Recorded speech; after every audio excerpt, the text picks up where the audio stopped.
একবার বুঝে যায় ভালোবাসেন, এই যুগে যদি কেউ একবার বুঝে যায় যে আপনি তারে মেলা ভালোবাসেন, একদম বহুত, সে যাই করুক না কেন আপনি তারে কখনোই ছেড়ে যাবেন না, ব্যাস তাইলেই শেষ, খেলা খতম। সে মেলা ব্যস্ত হয়ে যাবে, তার উপর কত হাজার মানুষ ডেলি ক্রাশ খায়, সে কত বড় দয়া করে আপনার সাথে পড়ে আসছে, আপনাকে কড়ায় গন্ডায় বুঝিয়ে দিবে।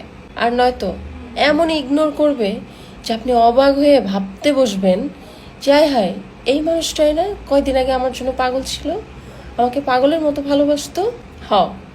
এটাই বাস্তবতা, এবং এটা একদম কঠিন সত্যি কথা। পৃথিবীতে সবচেয়ে বড় বড় বড় বড় অনেক সত্যির মধ্যে এটা হচ্ছে অনেক বড় একটা সত্যি, ঠিক আছে? যে আপনি যখনই কাউকে আপনার দুর্বলতা বুঝাবেন, শেষ, সে আপনার জিন্দেগিটা তামা তামা বানিয়ে দিবে, তামা তামা তামা তামা, ঠিক আছে? তার কাছে আপনি হয়ে যাবেন কি, লাইক ওই যে ছোটবেলায় কাপড় দিয়া পুতুল বানাইতাম না আমরা, ওই রকম। যখন মন চাইবে গুছায়া টুছায়া খেলতে বসবে, আর যখন মন চাইবে শেষ, একদম জিন্দেগি তেজপাতা করে দিবে। সো নিজের জন্য কিছু রাখেন, কিছু অন্তত হলেও নিজের জন্য রাখা উচিত। আপনার অপর প্রান্তের মানুষকে কখনোই বুঝাইতে যায় না যে আমার একটু গুরুত্ব দাও, আমার একটু গুরুত্ব দাও।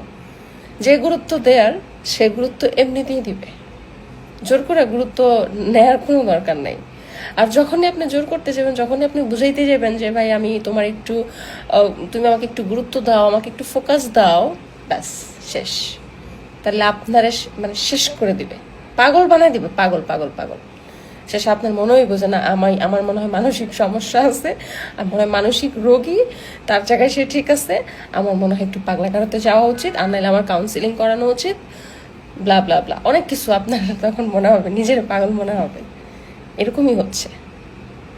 সো ভালোবাসেন, ওকে, ভালোবাসা ভালো, তো ভালোবাসা ভালো, নিজের জায়গা ঠিক রেখে নিজের গুরুত্ব নিজে বুঝে তারপরে ভালোবাসেন। কখনো অন্যের কাছে নিজের গুরুত্ব চাইতে যাবেন না, লাভ নাই।